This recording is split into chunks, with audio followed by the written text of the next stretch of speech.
21 de junio San Luis Gonzaga. Religioso. 1569 a 1591. Patrono de la juventud. El águila de los Gonzagues se cernía sobre aquellas tierras italianas, en que el paisaje austero de los Alpes retrocede, medroso, ante la gracia risueña de las verdes llanuras, las colinas onduladas y los lagos serenos y dorados por la luz del mediodía.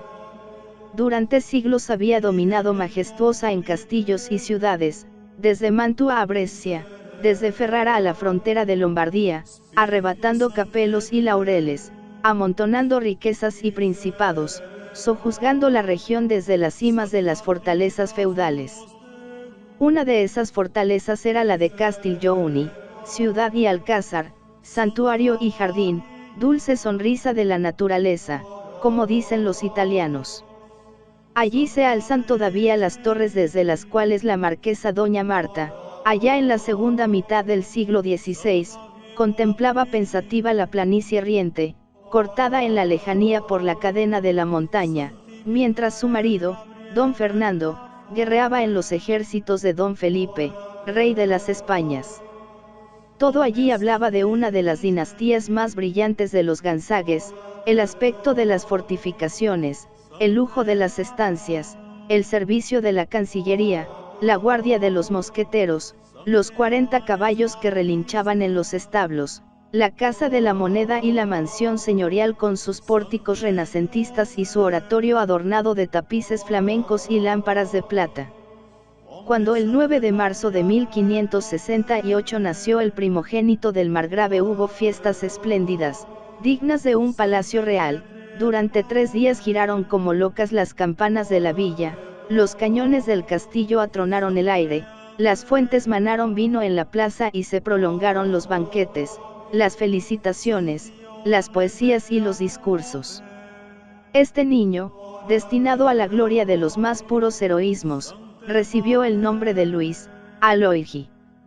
Luis se había llamado también el castellano que 3 siglos antes entró, por encargo de un emperador alemán, en la tenencia del señorío de Gonzaga. Fue el primer jefe de la familia, progenitor de condotieros, de príncipes, de cardenales, de sabios y de poetas. Mas he aquí que llegaba al mundo su más ilustre descendiente. Hijo de soldados y aristócratas, será un conquistador a lo divino. Ni la dulce condición de su carácter ni su piedad profunda pueden disimular los bríos de la belicosidad ancestral. El margrave mira complacido la viveza de su heredero, su afición a las cosas de la guerra, su alborozo infantil ante los desfiles del campamento y del cuartel. En el rostro del niño se van dibujando poco a poco los rasgos auténticos de la raza, son límpidos sus ojos, pura su frente, dulce su sonrisa, pero su boca se pliega con un gesto enérgico, su barbilla es firme y sus cejas revelan audacia y tesón. A los 5 años pasea entre los soldados con su brillante armadura, su espadín al cinto, su casco y su arcabuz. Ama la pólvora, que había anunciado su nacimiento. Es travieso y valiente, un día, disparando su mosquete, se chamusca la cara, mas no por eso se intimida. Otro día, mientras la tropa toma el rancho, y en el campo todo es sosiego, estalla el estruendo de un cañonazo. Una sedición, piensa el margrave, saltando fuera de su tienda. Se hicieron pesquisas y no tardó en aparecer el perturbador, tendido a los pies del cañón. Era aquel pequeño capitán. Desde el siniestro del arcabuz le habían quitado la pólvora, pero aquel día se había deslizado de junto a su ayo, había cogido a un sargento un pote de pólvora, había cargado una pieza de campaña, la había prendido fuego, y, lanzando por el movimiento del cañón, había caído en tierra, malherido. El pequeño soldado se hizo popular entre la tropa, vivía en compañía de los tercios, imitaba su paso marcial, escuchaba sus palabrotas e interjecciones, y a veces las repetía con toda ingenuidad y frescura. Naturalmente, él no sabía lo que aquellos términos significaban, solo sabía que cuando él los pronunciaba una risa general estallaba en torno suyo, hasta que un día su ayo le llamó. le habló seriamente y le informó de que aquella manera de hablar manchaba los labios. Lleno de vergüenza, el niño comenzó a llorar, y llorará durante toda su vida este gran pecado, que nunca podrá olvidar. En realidad, se trataba únicamente de una sombra de pecado, destinada a hacer más visible el poder de la gracia. Por ella se despertó el alma del niño a la vida sobrenatural, siendo como un revulsivo saludable en aquella conciencia, dotada de una gran sensibilidad moral. Esto era en los meses primaverales de 1573, algo más tarde, mientras las huestes del marqués de Castiglione se embarcaban en dirección a Túnez, al servicio de Felipe II, el pequeño soldado dejaba definitivamente el uniforme militar y se dirigía hacia el castillo paterno. Ha llegado lo que él llamará la época de su conversión. La vida espiritual empieza a desarrollarse en su alma, dice sus horas, reza los salmos de la penitencia, rechaza en el oratorio los cojines y las alfombras, y empieza a orientar su vida entera hacia Dios. Obedeciendo a sus padres, va de Castiglione a Mantua, a Lucca, a Monferrato, su infancia se desarrolla de corte en corte y de fiesta en fiesta, pero su corazón está ya fijo en el cielo. A los 10 años le vemos en Florencia formando parte del séquito del duque de Toscana. Todos son regocijos en la brillante corte de los Medici, la seducción de la vida se junta a la fuerza de la influencia mundana, a los encantos de un arte exquisito, a las gracias de una sociedad elegante, a todas las frivolidades semipaganas del Renacimiento. El joven Gonzaga vive en este ambiente sin perder un instante el equilibrio, sin desviarse un punto de la línea recta que se había trazado en el fondo de su alma. Escribe a su padre contando lo que sucede en torno suyo, los cortejos fúnebres, las pompas palaciegas, las fiestas religiosas, las carreras de perros y caballos que organizan sus compañeros en los artísticos jardines del Palacio Pitti, y añade, vamos a la iglesia de la Anunciación y pedimos a Dios que nos dé toda gracia y toda prosperidad, con un particular acrecentamiento de alegría y de consuelo. Seguimos bien, practicamos fielmente nuestras devociones y estudiamos con asiduidad. A veces se le invita a jugar y a danzar, pero él prefiere rezar y construir altares.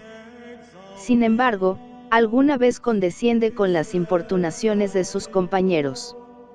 Jugaba una vez, de noche, con otros niños y niñas en un salón, y habiendo perdido, le castigaron a besar en la cara la sombra proyectada en la pared por una niña, que se movía en todas direcciones. Luis enrojeció de vergüenza, declarando que no podía cumplir aquella penitencia. Era cuando acababa de pronunciar el voto de virginidad delante de la Anunciata, la célebre pintura tan amada de todos los santos florentinos.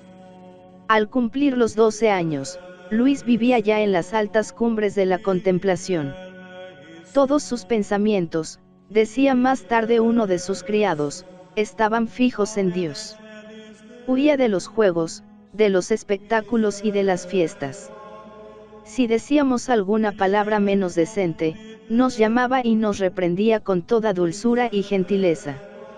Cuando le llamábamos príncipe y señor, solía decir, servir a Dios es harto más glorioso que tener todos los principados del mundo. Un libro de San Pedro Canicio le había introducido en las altas esferas de la contemplación. La realidad de Dios llenaba sus potencias, las cosas del mundo le parecían sombras y fantasmagorías, lo único real y evidente para él era su mundo interior. Se le veía como enajenado, los domésticos, siempre curiosos, le observaban constantemente, le observaban en su misma habitación, atisbando por las rendijas de la puerta, y le veían unas veces arrodillado, con la mirada inmóvil, otras, con los brazos extendidos o plegados sobre el pecho, sollozando y derramando lágrimas delante de un crucifijo, otras, azotándose tan violentamente, que su sangre corría por el suelo. Hijo del Renacimiento, estudiaba las lenguas clásicas y llegó a escribir elegantemente el latín, pero, entre los escritores profanos, su instinto le llevaba a escoger aquellos que enseñaban una moral austera, una alta noción de la dignidad humana y una noble inclinación hacia la virtud natural. Sus historiadores nos le presentan nutriendo su vida espiritual en los escritos de Fray Luis de Granada y en el Catecismo del Concilio de Trento, y su vida intelectual en las obras de Plutarco, de Séneca y de Valerio Máximo. Con el estudio y la oración unía la caridad, recorría las calles de Castiglione, socorriendo a los desgraciados, enseñando la doctrina a los niños, corrigiendo a los maleantes y apaciguando las discordias. El pequeño soldado se había convertido en un pequeño apóstol. Su madre veía todo esto con alegría, su padre, con no disimulado disgusto, pero uno y otro miraban como excesivas las penitencias del muchacho. A los 11 años, Luis había tenido una enfermedad que los médicos curaron con un régimen de hambre. La enfermedad desapareció, pero el cuerpo quedó deshecho, y, sin embargo, Luis siguió observando rigurosamente sus ayunos de antes. Lo que antes hice por el cuerpo, decía, bien lo puedo hacer ahora por el alma. Esto tenía para él una gran ventaja, y es que le dispensaba de asistir a los banquetes. Los odiaba por sus ruidosas alegrías, y, sobre todo, porque en ellos se hubiera visto obligado a alternar con las damas. Esto era su mayor tormento. ¿Qué queréis?, decía él mismo. Tengo una aversión invencible a las mujeres. Se le llamaba el misógino. En 1580, San Carlos Borromeo llega a Castiglione en viaje de visita. En ausencia de su padre, el marquesito se presentó a saludar al cardenal. Fue una entrevista famosa, el santo adivinó al santo, descubrió las riquezas maravillosas que la gracia estaba depositando en aquel corazón, le alentó y le iluminó. En el curso de la conversación, preguntó el prelado: ¿has hecho la primera comunión? No, contestó Gonzaga. Pues prepárate para recibirla, porque te la voy a dar yo mismo antes de marchar. Y aquella comunicación suma y tangible con su Dios fue para Luis el principio de una vida nueva, de un nuevo entusiasmo para caminar a la conquista de la perfección. Un ideal más alto empieza a brillar delante de sus ojos, y él, que por temperamento tiende al heroísmo, que tiene un espíritu moderado en la forma, pero en el fondo exigente, se dispone audazmente a conseguirle. El ambiente convencional de la corte, con su gravedad etiquetera, se hace cada día más estrecho para su alma enamorada de la belleza infinita. Esta repugnancia le persigue en Mantua, en Florencia y en Castiglione, pero es en Madrid, en presencia del monarca más poderoso de la tierra, en la capital de un imperio que se estremece con el ruido de las victorias y las conquistas y manda sus virreyes y capitanes a medio mundo, donde Luis se decide a hacer el sacrificio de todas sus dignidades. Ha venido a España como paje de los Infante, y, más que nunca, se encuentra metido en la vida palatina, en las ceremonias cortesanas, en los convencionalismos, las recepciones y las fiestas. Se alaba su ingenio, se le augura un bello porvenir en el mundo, y como no piensa en hacer sombra a nadie, se conquista la simpatía de todos. Triunfa en las disputas académicas, y aún tenemos el discurso con que saludó a Felipe II cuando sus armas le pusieron en posesión del reino de Portugal: latín elegante, estilo simple y enérgico, habilidad retórica, recuerdos clásicos y delicadeza en el panegírico. Nadie diría que el joven ha empezado ya una lucha tenaz, que entre él y su padre se desarrolla ya el largo y complicado drama de su vocación. Quiero hacerme jesuita, le ha dicho a su padre, y su padre le ha mirado colérico, le ha llamado mal hijo y le ha arrojado de su presencia. El joven suplica, razona, discute, pero el marqués no quiere oír nada. Llega a sospechar que el carácter grave de la corte española está ensombreciendo el alma de su hijo, y le traslada a su patria. Ante sus ojos, aquella Italia del Renacimiento despliega todo el poder de sus seducciones: suntuosos palacios, magnificencias artísticas, versos de amor, cortejos principescos, risas de damas, danzas, juegos, músicas y mascaradas. Luis camina a través de todos los regocijos mundanos sin perder un instante el tesoro de su vida interior. Mientras su séquito se divierte, él reza y medita. Cuando llega a una posada, busca un crucifijo y se arrodilla delante de él. Si no le encuentra, traza una cruz en el papel, y esto basta para tenerle abismado largas horas. Si alguna vez le invitan a danzar, huye a encerrarse en su habitación. Milán está en fiestas en el momento de su llegada, la juventud recorre las calles montando soberbios corceles ricamente enjaezados. Las damas se asoman a los balcones y toda la ciudad acude a contemplar a lo más granado de la aristocracia. En la cabalgata aparece también el hijo del marqués de Castiglione, pero va demacrado, viste sencillamente y monta un asno maltrecho, cuyo único adorno es una vieja albarda. El público ríe estrepitosamente, pero eso precisamente era lo que quería el jinete. Entretanto, Luis lleva adelante con habilidad serias negociaciones, estudia, conversa y cumple con los deberes de su alta categoría. No era un salvaje, ni un antisocial, ni un obseso, ni un hipnotizado por su propia idea.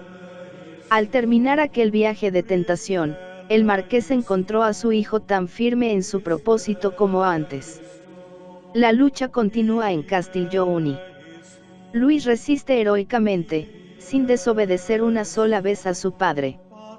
Tiene un temple de acero, o, mejor dicho, tiene la resistencia omnipotente de la gracia, más que un sentimental, es un intelectual, más que un intelectual, un voluntarioso, en el mejor sentido de la palabra. Pudo decir con toda verdad, Dios me ha dado la gracia de no pensar más que en lo que quiero. Dios se la había dado, pero él había puesto una tenacidad heroica para conseguir este dominio. Al principio se distraía en la meditación frecuentemente, pero un día hace la resolución de hacer una hora de meditación sin distracción alguna. Si se distrae, vuelve a comenzar la hora aunque tenga que pasar 4 o 5 horas arrodillado. De esta especie era su resolución de entrar en la compañía, efecto, ciertamente, de un impulso de la gracia, pero también de una deliberación madura, de un largo proceso racional.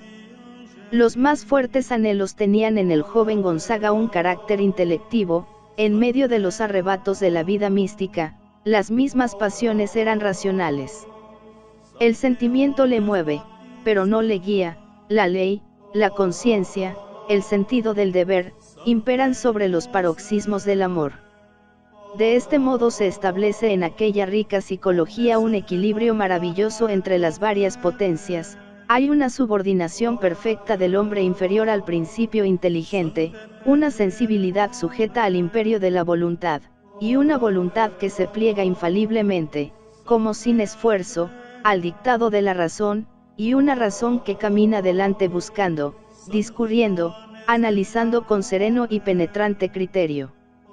Más que un impulsivo o un entusiasta, Luis es un razonador, un analizador. Posee tal agudeza de observación interna, tiene tan desmenuzados los fenómenos de su conciencia, que, ya jesuita, dejará admirado a su confesor, el sabio Belarmino, por la perspicacia con que distribuye el tumulto de movimientos, estímulos, deseos y pasiones, que suelen desconcertar al teólogo más experimentado. En los comienzos de su vida espiritual, su primer paso es descubrir sus dos defectos dominantes, los dos monstruos contra los cuales debe descargar sus baterías, una propensión innata a la ira y una tendencia malsana a juzgar de los demás. Evidentemente, es un temperamento ignaciano, y esto explica en parte su afición a la compañía. En los últimos días de 1585, Luis entraba en el noviciado de Roma, que va a ser su nueva patria, según su expresión, si es que tiene una patria sobre la tierra. Después de 4 años de lucha, el marqués se había declarado vencido. Con la alegría de la libertad, el joven abdica el marquesado en su hermano Rodulfo, tira su espada de gentilhombre, se despoja de su capotillo negro y su gorguera rizada, y viste la sotana más raída que encuentra en el Jesús. Una sabia dirección va a dar el último toque a aquella alma predestinada, y Dios mismo parece unir su acción a la de los maestros regulares. Hay algo que desconcierta al novicio, no siente los gustos internos que él se había imaginado encontrar en la vida religiosa, para él no existe la luna de miel, solo aridez y oscuridad de espíritu. No siente, ciertamente, la lucha de la carne, siempre estuvo por encima del instinto animal, pero bien quisiera algún consuelo más en su vida. No obstante, se le encuentra estático delante del Santísimo Sacramento, y el fervor de la oración añade un nuevo encanto a la belleza angélica de su figura. La enfermedad sigue minando su existencia, la fiebre consume su cuerpo pálido y desmedrado, pero él no abandona sus antiguas penitencias. Empieza animosamente sus estudios teológicos, los continúa con brillantez, y defiende sus tesis con toda la seguridad de un futuro maestro. La caridad inflama y universaliza su vida, vive con Dios y con los hombres. Sufre por los sufrimientos de los demás, siente el hambre de los mendigos, se estremece con los que tiemblan del escalofrío de la peste, pide limosna para los pobres y los enfermos, vela junto al lecho de los apestados, y si se encuentra en la calle un moribundo, lo pone sobre sus débiles hombros y lo lleva al hospital, hasta que el amor y la fiebre y la fatiga acaban con su cuerpo frágil, y cae también herido por el contagio, y muere en la plenitud de su belleza espiritual, cuando pisaba los umbrales de la juventud. Una vida madura de 24 años, en que el águila familiar realizaba su vuelo más sublime, la más alta de sus conquistas.